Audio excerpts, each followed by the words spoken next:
Entry लेने से पहले चार्ट पर हमें किन किन चीजों को देखना है? नंबर 1, स्टॉक की प्राइस एक मजबूत अप ट्रेंड में हो, यानी लगातार हायर हाइज बनाते हुए ऊपर की ओर बढ़ रही हो। नंबर 2, चार्ट पर एक कंटिन्यूअस पैटर्न बन रहा होना चाहिए। कंटिन्यूअस पैटर्न में असेंडिंग ट्रायंगल या फ्लैग एंड पोल सबसे ज्यादा रिलायबल माने जाते हैं। बहुत सारे ट्रेडर्स चार्ट पैटर्न्स को रैंडम तरीके से ट्रेड करते हैं और फिर नुकसान झेलते हैं, क्योंकि उन्हें यह समझ नहीं होता कि कौन सा पैटर्न किस मार्केट कंडीशन में काम करेगा। नंबर 3, सबसे महत्वपूर्ण पॉइंट, हम तभी एंट्री लेंगे जब प्राइस ब्रेकआउट कैंडल की हाई को क्लियरली तोड़ दे।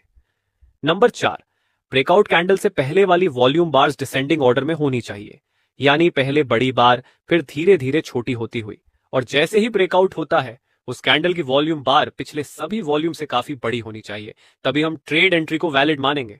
अब बात करते हैं एग्जिट की। इसके भी 2 तरीके हैं। 1, स्टॉप लॉस।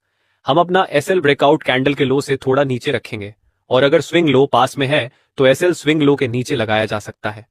तो टारगेट, या तो एक फिक्स्ड रिस्क रिवॉर्ड रेशियो रखें जिसमें कम से कम 1.3 रिस्क रिवॉर्ड होना चाहिए, या फिर चार्ट पर 9 EMA लगा लें और ट्रेड को तब तक चलने दें जब तक कैंडल 9 EMA के नीचे क्लोज ना हो जाए।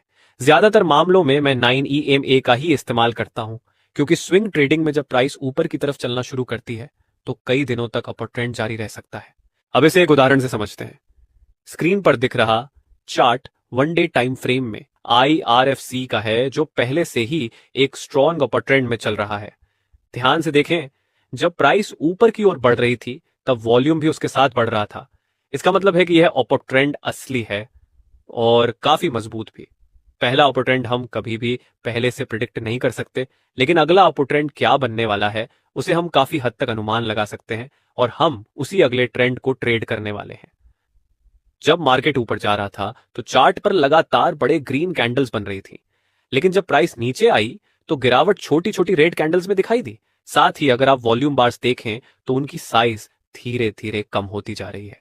यह वॉल्यूम में कमी इस बात का संकेत है कि डाउन ट्रेंड कमजोर है, यानी यह ज्यादा देर टिकने वाला नहीं है। यहां चार्ट पर हम आसानी से एक ट्रेंड लाइन ड्रॉ कर सकते हैं।